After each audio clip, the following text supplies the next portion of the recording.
여러분, 헤르만 헤스 하면 뭐가 떠오르세요? 아마 데미안이나 시타르타 같은 작품들, 그리고 나를 찾아 떠나는 그런 깊은 여정이 생각나실 거예요. 맞아요. 그런데 말이죠. 그의 작품이 왜 그렇게까지 시대를 넘어서 우리 마음을 울리는 걸까요? 여기에는 우리가 잘 모르는 아주 특별한 이유가 숨어 있습니다. 자, 바로 이겁니다. 오늘 우리가 던져볼 질문이죠.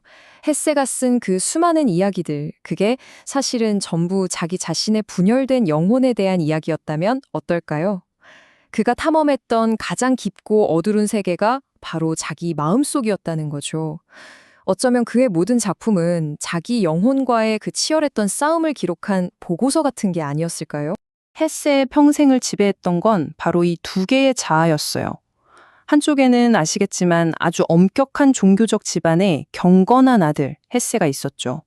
부모님 말씀 잘 듣고 정해진 길을 가야 하는 그런 아들이요. 그런데 다른 한쪽에는 이걸 도저히 견딜 수 없는 반항하는 예술가 헤세가 있었습니다. 모든 억압을 거부하고 오히려 그 혼돈 속에서 진짜 나를 찾으려고 발버둥치는 영혼이었죠. 이 둘이 평생을 헤세 안에서 싸웠다고 생각해 보세요. 정말 엄청나지 않나요? 자, 그럼 첫 번째 이야기부터 시작해볼까요? 바로 헤세가 숨겨왔던 투쟁에 대한 겁니다. 우리가 아는 위대한 작가라는 그 화려한 명성 뒤에 사실 그는 평생을 아주 지독한 우울증과 싸워야 했거든요. 이게 그냥 헤세 혼자만의 문제가 아니었다는 게 더 마음 아픈 지점이에요. 여기 보시면 그의 가족 전체에 우울의 그림자가 짙게 깔려 있었죠.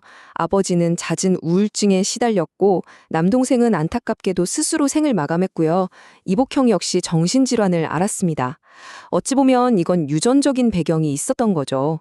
요즘 의학으로 보면 아마 제2형 양극성 장애, 그러니까 조울증의 한 형태로 진단받았을 텐데 결국 그의 싸움은 태어날 때부터 어느 정도 정해져 있었던 건지도 모르겠습니다. 자, 그럼 타고난 우울이라는 씨앗이 있었다고 쳐요. 근데 그 씨앗이 그냥 싹을 틔우는 걸 넘어서 폭발하게 만든 건 과연 뭐였을까요? 그 기폭제 역할을 한 게 바로 헤세의 어린 시절을 송두리째 흔들었던 경건주의라는 상처였습니다. 경건주의? 이게 그냥 교회 열심히 다니자 이런 수준이 아니었어요. 이건 삶의 방식 그 자체였는데 핵심은 내 안의 모든 욕망은 죄다라고 보는 거예요. 그래서 도덕적으로 완벽해져야 한다는 강박이 있었죠. 특히 교육 방식이 정말 무서웠습니다.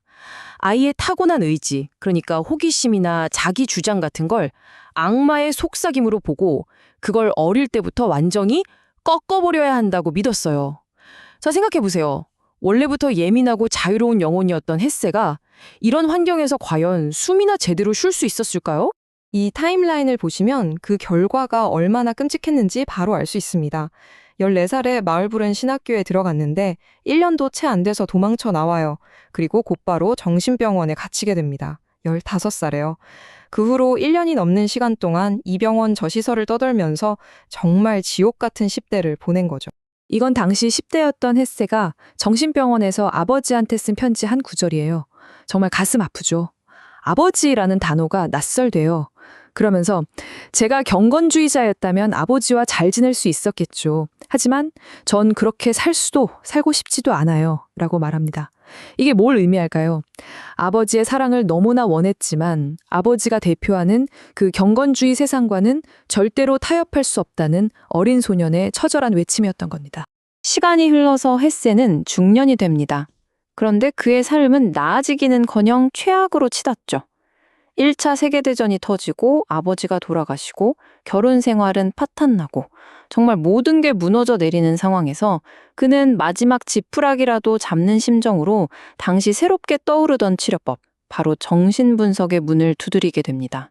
그를 완전히 무너뜨린 건 바로 39살에 겪은 아버지의 죽음이었습니다. 평생 사랑하면서도 동시에 미워했던 그 애증의 대상이었던 아버지가 갑자기 세상을 떠나자 헤세는 감당할 수 없는 죄책감에 휩싸입니다. 그리고 이 감정이 그의 내면에 있던 우울증이라는 시한폭탄의 스위치를 눌러버린 거죠. 자, 그래서 그의 정신분석 여정은 이렇게 진행됩니다. 먼저 인생 최악의 위기 속에서 칼 융의 제자를 찾아가 분석을 받기 시작해요. 이걸 통해 자기 꿈이나 무의식 같은 한 번도 들여다본 적 없는 내면의 세계로 깊이 들어가게 되죠. 그러다 정말 중요한 전환점을 맞이하는데요. 분석가가 그에게 그림을 그려보라고 권한 거예요. 이게 정말 신의 한 수였습니다. 그의 고통이 파괴가 아닌 창조로 나아가는 그야말로 위대한 첫걸음이 된 순간이었죠. 자, 그럼 이 경험이 그의 예술에는 어떤 영향을 미쳤을까요? 이건 그냥 작은 변화 정도가 아니었습니다. 정신분석은 헤세의 작품 세계를 말 그대로 뿌리부터 뒤바꿔 놓았습니다.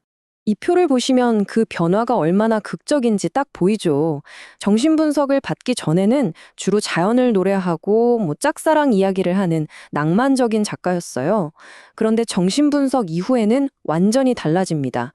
글의 무대가 외부 세계에서 내면으로 옮겨온 거죠. 우리가 아는 데미안이나 시타르타, 황야의 일이 같은 작품들이 바로 이 시기에 탄생합니다. 작품 속 데미안이나 늑대 같은 존재들은 사실 칼융이 말한 그림자나 원형 같은 심리학적 개념들을 문학적으로 풀어낸 거예요. 바로 이 지점에서 헤세는 그냥 소설가를 넘어서 우리 모두의 마음속을 들여다보는 심리학자 같은 작가가 된 겁니다. 그러니까 여기서 중요한 건 이거예요. 정신분석이 헤세의 우울증을 마법처럼 싹 낫게 해준 게 아니라는 겁니다. 그게 아니고요. 평생 자디를 괴롭혔던 그 어둠과 혼돈을 이제는 피하지 않고 똑바로 마주볼 수 있는 도구를 손에 쥐어준 거예요. 그리고 그걸 예술로 풀어낼 언어를 가르쳐준 거죠. 그런데요, 이야기는 여기서 끝나지 않습니다. 헤세와 정신분석의 관계는 그렇게 단순하지 않았어요.